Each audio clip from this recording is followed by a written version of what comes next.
All right. Hi, everybody, or hi again, everybody. Something that's really big to me in my teaching philosophy is if I feel like I don't explain something well, I believe it's on me to explain it again. Um, I believe that if I don't do something well, I owe it to all of you to do it again. And I kind of felt like what I was talking about related to the Bergeron process earlier probably wasn't as well explained as I wanted it to be. And I think a lot of it was because I was drawing on stuff from like 3 weeks ago. And so what I thought I would do is take the next few minutes and via a recorded Zoom video, actually walk through how the Bergeron process works again. Now, all of this is the same material that I've already covered. My hope is that this is just a little bit more tightened up, a little bit more clear, straightforward explanation of it. So before I can do that, I did want to just do a quick recap of some of the key points in how the Bergeron process works. So if you recall, there were two things I kept talking about quite a bit. I kept talking about vapor pressure and saturation vapor pressure. Vapor pressure is, in essence, the amount of moisture in the atmosphere. So it's the amount of moisture in something's surroundings. Right now, there's a certain amount of water vapor in the air surrounding me, and that water does have weight to it, so it exerts a pressure. So basically, the higher the number of water molecules there are in the air, the higher the vapor pressure. Now, on the other hand, the other type of vapor pressure that I talked about quite a bit is what is called saturation vapor pressure. Now, saturation vapor pressure is the vapor pressure required for a surface or the air over a surface of something to become saturated. It is the vapor pressure required for condensation to begin to happen or for net condensation to begin to happen. Um, and as I've covered before, saturation vapor pressure increases exponentially with temperature. What that means is as temperature goes up, you initially notice a very small gradual increase in saturation vapor pressure. But then, as temperatures continue to rise, saturation vapor pressure very rapidly begins to increase. So that's what an exponential increase is. The big thing you need to know, though, about the Bergeron process is that the saturation vapor pressure is less over a surface of ice than it is over a surface of liquid water. It's less over a surface of ice than it is over a surface of liquid water. And the Bergeron process takes place in what are called cold clouds. In a cold cloud, the temperature is below 32 degrees Fahrenheit or 0 Celsius. It's below what we consider to be the freezing point of water. What this means is that embedded inside that cold cloud, you have lots of water vapor, which you have inside any cloud. Because the temperature is below freezing, you also have ice crystals. And then finally, you have tons and tons of these little things called supercooled water droplets. And a supercooled water droplet is a tiny little liquid water droplet that has a temperature below freezing. Now, the moment this water droplet hits anything, it's going to freeze. But for right now, let's just assume that it's a liquid droplet. And by the way, there are many, many, many, many, many more supercooled liquid droplets in a cold cloud than there are ice crystals. So there's an abundance of these supercooled water droplets. There's an abundance of them. Okay, so what I wanted to do is redo the demonstration I did in class today, but I actually wanted to redo it with a set of rules, just so I can kind of explain why this is working the way it is. So let me switch over to ye olde overhead. Let me switch over real quick to ye old overhead document camera thingy. And let's see here. I think I freeze there. So I have frozen. Let me unfreeze myself. Wow, that was a really weird looking face too. Let me unfreeze myself. Okay, I plugged that back in. Let me turn off my background. And there we go. Okay, so I'm back. Let me turn back on my video. So let's see here. Am I showing up? Yes, no, maybe so. Whoops, let me go back. And I'm not. Okay. Let's see here if I can fix that. Sorry for the technical issue and the serendipity that is my, no, I'm freezing again. Okay, let's try this one more time. Still getting used to this dock camera. Okay, so let's try it again. There we go. So here we go. I'm actually going to try to make this as big as I can. And I'm going to place it right here. Back up the camera. Let me make sure that that light stays on. All right. So I have my cloud, and the vapor pressure of the cloud is the number of pistachios inside of the cloud. Each one of these pistachios represents a water vapor molecule. Meanwhile, I have my liquid droplet and my ice crystal.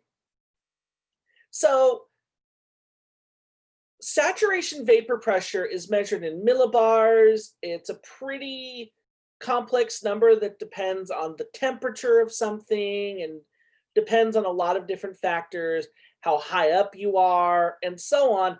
I don't want to bore you to death with that. The thing I just want you to know is that the saturation vapor pressure is lower over a surface of ice than it is over a liquid droplet. So the saturation vapor pressure is lower over ice than over liquid water. All right, here are the implications of all of this.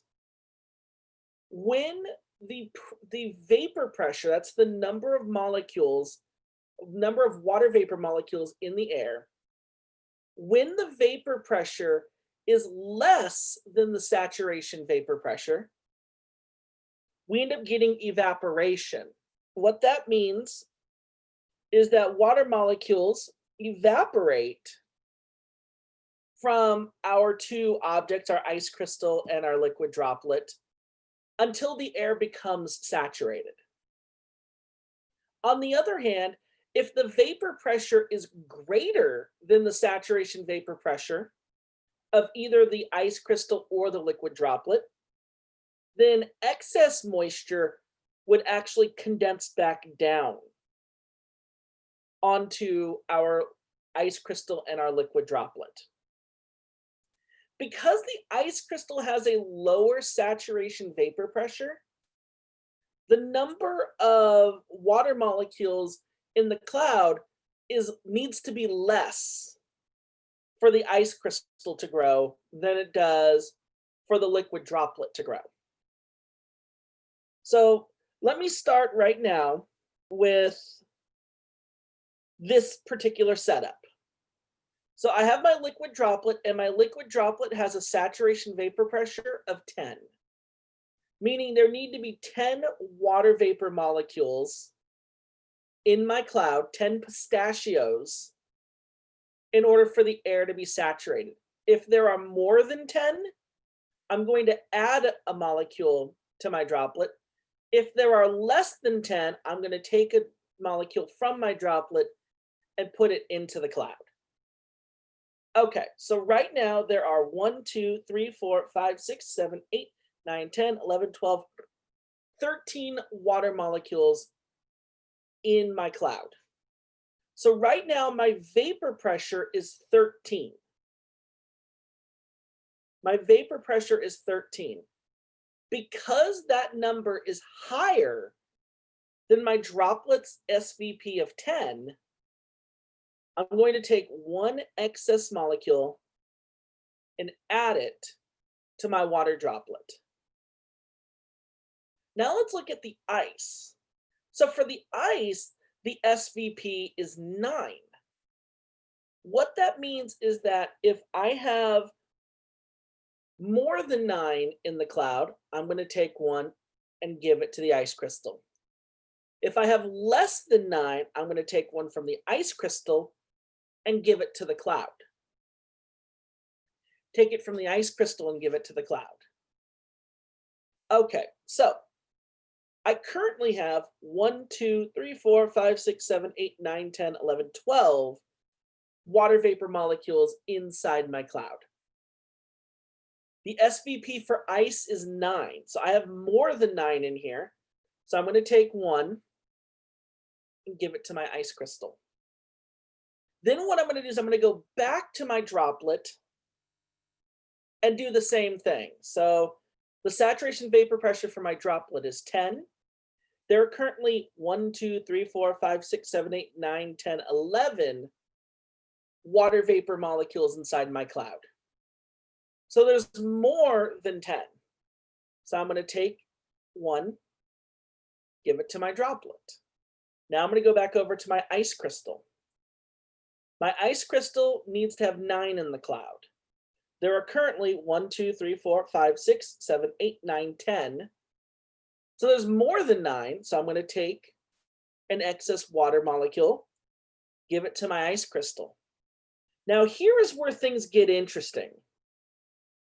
Now we have a situation where we have 9 water vapor molecules, 9 pistachios inside my cloud.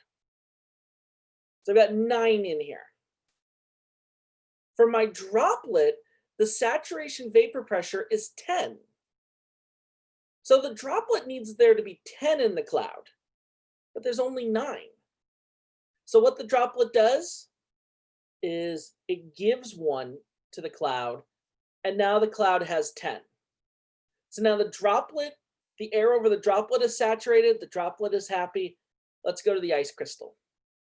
Ice crystal needs 9, but there are 10 in the cloud. So that excess one goes to the ice crystal. Then let's go back to the droplet. So the droplet needs 10 in the cloud, but there are only 9 in the cloud. So the droplet gives one off to the cloud, and then saturation's achieved again. But for the ice, it needs 9 in the cloud, but there's 10 in the cloud. So that excess one goes to the ice crystal. And so what you basically notice now is the air is unsaturated for the water droplet. So it gives away a water molecule. Meanwhile, the air over the ice was saturated when it had 9 in it. Now it's saturated because it has 10 in it. The cloud has 10 in it. So that extra one goes to the ice crystal. And so if I continue doing this process, one evaporates from the droplet, one condenses onto the ice. One evaporates from the droplet, one condenses to the ice. One evaporates from the droplet, one condenses to the ice. If I continue this process, this is essentially what's going to happen.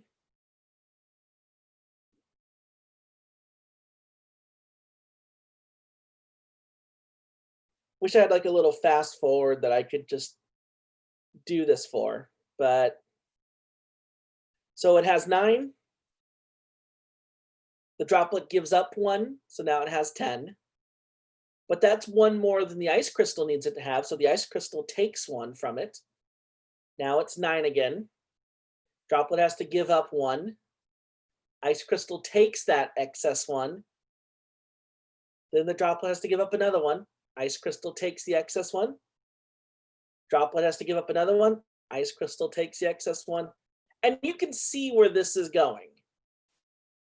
Now, you can see where this is going. And this process basically continues until the droplet is now completely evaporated. Meanwhile, all of that excess moisture that went into the cloud then condensed right down into the ice. So basically, the end result is this ice crystal is going to grow and grow and grow. Meanwhile, the supercooled droplets that are near it are going to shrink and shrink and shrink. So that's how this process works. That's the meaningfulness behind this process. Basically what happens, so back now, let me get rid of that dock cam, turn off the light. Okay, so basically what happens is because saturation vapor pressure is lower over ice than over liquid water, ice crystals will be able to grow in a saturated environment. Meanwhile, cloud droplets, because their saturation vapor pressure is higher than the ice, they will shrink. They will shrink. So that being said, this process continues until liquid water droplets disappear. And believe it or not, if this process were to continue unabated, all of the liquid droplets would disappear.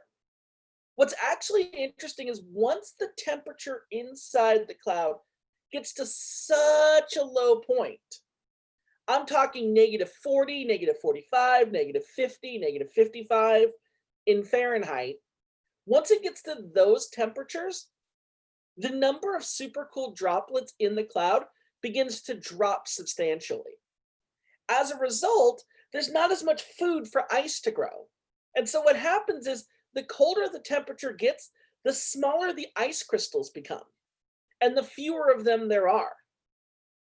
So that's just a little cool review of the Bergeron process. I know it's a little complicated. I would recommend going back over these rules that I actually have here on the screen right now. And if you wanted to, go get a bag of M&Ms or go get a bag of peanuts or pistachios. Give this a try yourself and give it a few opportunities and kind of see if it makes sense to you or not. Really, the idea here, the main thing I want you to get is that because of the difference in saturation vapor pressure between a liquid droplet and an ice crystal, the ice crystal grows while the liquid droplet shrinks. And that process continues until the liquid droplet is completely gone. So just to review, saturation vapor pressure is lower over ice than over liquid water. As a result, water evaporates over the liquid droplet, but condenses onto the ice crystal. In short, ice crystals grow while liquid droplets shrink. That's that. So if you have any questions, comments, concerns, threats, things to say to me about this, please let me know. Take a moment, review it a time or two, and see if it makes sense to you. All right, so that's that. Thank you so much for watching. So long.